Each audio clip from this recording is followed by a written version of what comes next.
Hi and welcome to Lee on the Lectionary, and today we're looking at the lectionary readings for the Sunday next before Lent in Year B, and those readings are 2 Kings chapter 2 verses 1 to 12, 2 Corinthians 4 verses 3 to 6 and Mark 9 verses 2 to 9. The application of our 3 readings this week is that we must listen to the word of the glorious Son of God from heaven and not cling on to the things of this world. Listen to the word of the glorious Son of God from heaven and don't cling on to the things of this world. In 2 Kings chapter 2, we see the overlap of 2 powerful prophetic ministries as Elijah and Elisha prepare for the former to be taken up to heaven. They travel together through places redolent of Israel's history. Gilgal, where they celebrated Passover after crossing the Jordan for the first time, Jericho, where the conquest of the Promised Land began, and Bethel, where Jacob saw the gate of heaven. Elisha is reluctant to see his master go, but the time for him to take over, as Joshua took over from Moses, draws near. Elijah crosses the eastern side of the Jordan to end his ministry in the same area as did Moses, and under similarly extraordinary circumstances. Elisha receives from his father the double portion inheritance of a firstborn son. His prophetic word will now direct and protect the people. Since Elijah did not die in the normal way, the Old Testament ends with an expectation that one day he would return to earth again. So we turn to the Gospel reading. Elijah does indeed appear again with Moses himself on the Mount of Transfiguration, as another Joshua, the true son of the Father, is revealed in all his glory. The gate of heaven is once again opened, it seems, for mere mortals to gaze in.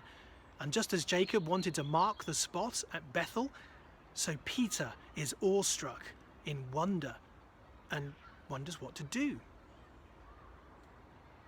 Having confessed that Jesus is the Christ, Peter now receives a glimpse of what that means, though it will take him a while to grasp that there is a cross on the way to the crown.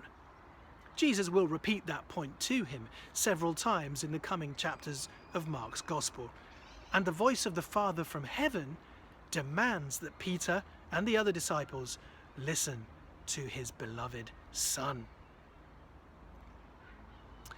In 2 Corinthians chapter 4, the Apostle Paul also dwells on the glory of Christ in a context where the church was tempted to forget about or downplay his sufferings. It was bad PR in a place like Corinth to focus on the gory at the expense of the glory. But the gospel is a message about a crucified Messiah. Many Corinthians would not see the relevance or use of such a thing, and yet it was that incarnate image of God, the Messiah Jesus, who revealed to us the true face of God. The unbelieving world around us, says Paul, cannot grasp the gospel because their eyes are veiled and their minds blinded by the God of this world. That's either a coded reference to the devil, who lays claim to the kingdoms of this fallen world, or to the idea that some people worship the now as their God and have a this-worldly contempt for the things of another world.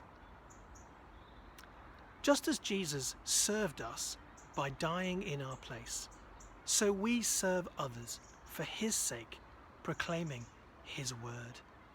It will not always be accepted or acceptable to the worldly who are perishing with darkened hearts and minds. Yet only through that creative, light-bringing word of the gospel can we truly enter the gates of heaven and see the glory of God.